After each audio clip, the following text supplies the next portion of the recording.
السلام علیکم ورحمۃ اللہ وبرکاتہ۔ آپ سن رہے ہیں رضوی میڈیا میں شیخ سجاد حسین رضوی۔ کعبے کے کعبہ تو حدیبیہ میں ہے۔ عروہ بن مسعود رضی اللہ تعالیٰ عنہ کہتے ہیں کہ جب قریش نے انہیں ایمان لانے سے پہلے صلح حدیبیہ کے سال نبی اکرم صلی اللہ تعالیٰ علیہ وسلم کی خدمت میں بھیجا تو انہوں نے صحابہ کرام علیہم الرضوان سے نبی آخر الزماں صلی اللہ تعالیٰ علیہ وسلم کی بے پناہ تعظیم دیکھی۔ انہوں نے دیکھا کہ نبی اکرم صلی اللہ تعالیٰ علیہ وسلم جب بھی وضو فرماتے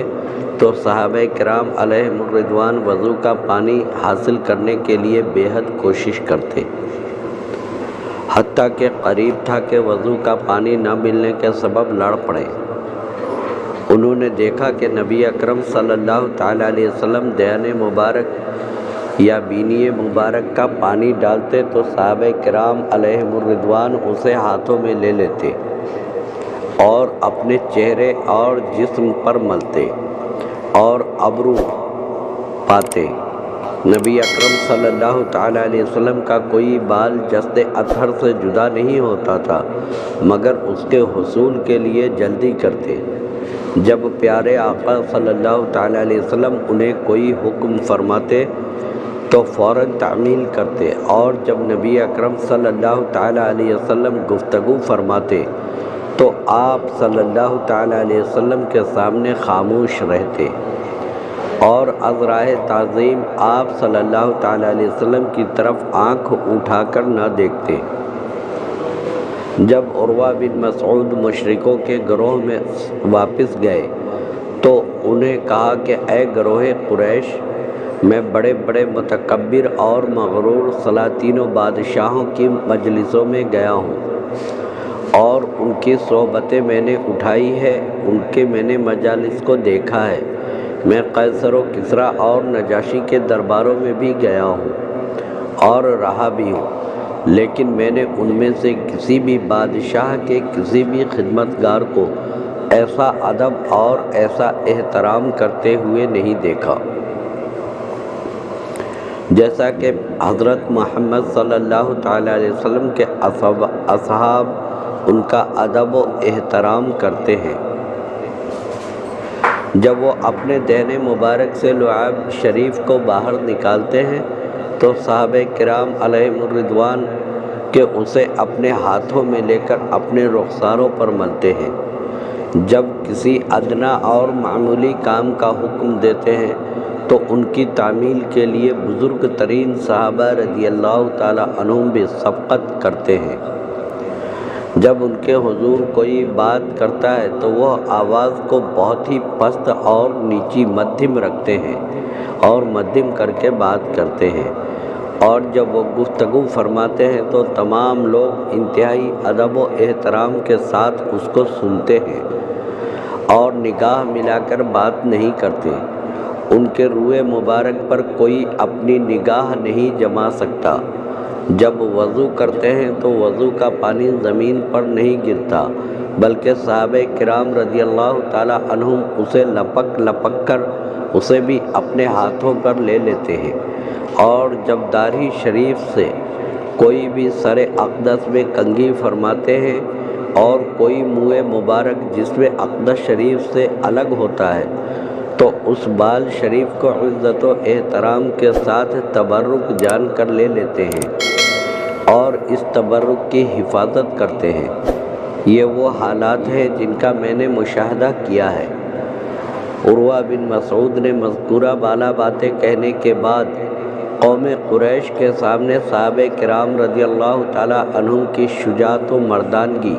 یکجہتی، جذبہ جہاد اور شوق شہادت آپس میں کی اور ایک دوسرے کے ساتھ ایثار و محبت کا جذبہ وغیرہ کا ذکر کرتے ہوئے اپنی قوم سے کہا کہ خدا کی قسم، میں نے ایسا لشکر دیکھا ہے جو تم سے کبھی منہ نہ موڑے گا۔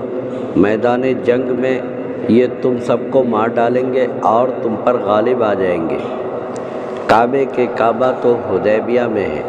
حضرت عثمان بن عفان رضی اللہ تعالیٰ عنہ کے بارے میں روایت ہے کہ جب نبی کریم صلی اللہ تعالیٰ علیہ وسلم نے حدیبیہ کے موقع پر آپ کو قریش کے پاس بھیجا تو قریش نے حضرت عثمان رضی اللہ تعالیٰ عنہ کو طواف کعبہ کی اجازت دے دی، لیکن حضرت عثمان رضی اللہ تعالیٰ عنہ نے یہ کہہ کر انکار کر دیا کہ ما کنت لا فعل حتی یطوف بہی رسول اللہ صلی اللہ تعالیٰ علیہ وسلم، یعنی میں اس وقت تک طواف نہیں کر سکتا جب تک کہ رسول اللہ صلی اللہ تعالیٰ علیہ وسلم طواف نہیں کرتے۔ آقا ہو تو ایسا اور غلام ہو تو ایسا۔ رسول اکرم صلی اللہ تعالیٰ علیہ وسلم ذیقعد 6 ہجری میں صحابہ کرام کے ساتھ عمرہ کے ارادے سے مکہ مکرمہ کے لیے روانہ ہوئے، اور جب آپ حدیبیہ پہنچے تو قریش پر خوف ہراس طاری ہوا۔ اس نے آپ حضرت عثمان غنی رضی اللہ تعالیٰ عنہ کو مکہ مکرمہ بھیجا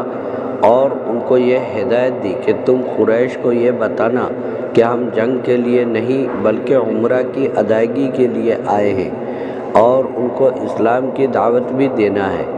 اور وہ مسلمان مرد و عورت جو مکہ مکرمہ میں ہیں ان کو فتح کی خوشخبری سنانا۔ حضرت عثمان غنی رضی اللہ تعالیٰ عنہ مکہ مکرمہ کی طرف بڑھ رہے تھے کہ ان سے حضرت ابان بن سعید اموی ملے جو ابھی ایمان نہ لائے تھے۔ انہوں نے حضرت عثمان غنی رضی اللہ تعالیٰ عنہ کو اپنی پناہ اور ضمانت دی اور اپنے گھوڑے پر سوار کر کے آپ کو مکہ مکرمہ لائے۔ حضرت عثمان غنی رضی اللہ تعالیٰ عنہ نے جب لوگوں تک رسول اللہ صلی اللہ تعالیٰ علیہ وسلم کا وہ پیغام پہنچایا، ادھر حدیبیہ میں صحابہ کہنے لگے کہ عثمان خوش نصیب ہیں کہ ان کو طواف بیت اللہ نصیب ہو چکا ہے۔ حضرت عثمان غنی رضی اللہ تعالیٰ عنہ نے لوگوں تک رسول اللہ صلی اللہ تعالیٰ علیہ وسلم کا پیغام پہنچایا۔ ادھر حدیبیہ میں صحابہ کہنے لگے کہ عثمان خوش نصیب ہیں کہ ان کو طواف بیت اللہ نصیب ہو چکا ہے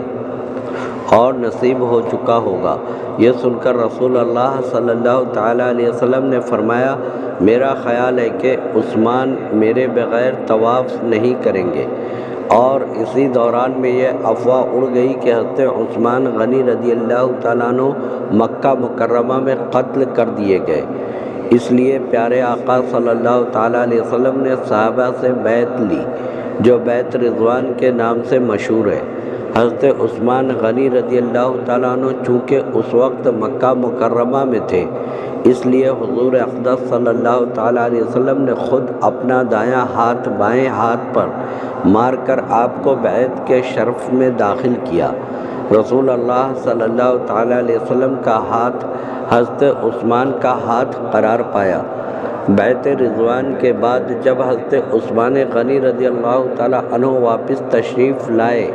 تو مسلمانوں نے ان سے کہا کہ آپ خوش نصیب ہیں کہ آپ نے طواف بیت اللہ کر لیا۔ آپ نے جواب دیا کہ میں نے یہ میرے بارے میں بدگمانی کی ہے تم نے، اس کی قسم جس کے قبضے قدرت میں میری جان ہے، اگر میں مکہ مکرمہ میں 1 سال تک بھی پڑا رہتا اور پیارے آقا صلی اللہ تعالیٰ علیہ وسلم حدیبیہ میں ہوتے تب بھی میں آپ کے بغیر طواف نہ کرتا۔ قریش نے مجھ سے طواف کرنے کے لیے کہا تھا مگر میں نے بالکل انکار کر دیا۔ حضرت عثمان غنی رضی اللہ تعالیٰ عنہ کے اندر پیارے آقا صلی اللہ تعالیٰ علیہ وسلم کی تعظیم اور ادب کا یہ پاس قابل ملاحظہ فرمائیں کہ کفار آپ سے پیشکش کر رہے تھے کہ طواف کر لو، مگر آپ جو اب جواب دیتے ہیں کہ مجھ سے ایسا ہرگز نہیں ہو سکتا کہ میں اپنے پیارے آقا صلی اللہ تعالیٰ علیہ وسلم کے بغیر تنہا طواف کر لوں۔ ادھر مسلمانوں کا یہ تاثر کہ حضرت عثمان غنی رضی اللہ تعالیٰ عنہ خوش نصیب ہیں کہ ان کو طواف کعبہ نصیب ہو گیا، حضور اکرم صلی اللہ تعالیٰ علیہ وسلم نے یہ سن کر فرمایا کہ عثمان میرے بغیر ایسا ہرگز نہیں کر سکتے۔ گویا حضور پاک صلی اللہ تعالیٰ علیہ وسلم کو بھی اپنے فدائی پر پورا اعتماد اور یقین تھا۔ پیارے محبوب صلی اللہ تعالیٰ علیہ وسلم، انبیاء کرام، صحابہ کرام کے صدقے و طفیل میری اور جملہ تمام مومن مومنات کی اللہ تبارک و تعالیٰ مغفرت فرمائے، اور ہمارے والدین کریمین کی بھی مغفرت فرمائے، جن کے والدین کریمین اس دنیا میں اللہ تبارک و تعالیٰ ان کو صحت تندرستی کے ساتھ عمر طویل عطا فرمائے، اور جن کے والدین اس دنیا سے پردہ فرما چکے ہیں، اللہ رب العزت ان کو جنت الفردوس میں اعلیٰ مقام عطا فرمائے۔ اور آپ تمامی حضرات سے گزارش ہے کہ رضوی میڈیا کو سبسکرائب کریں، چینل کو لائک کریں، اس کو پیغام کو شیئر کریں۔ جزاک اللہ خیر۔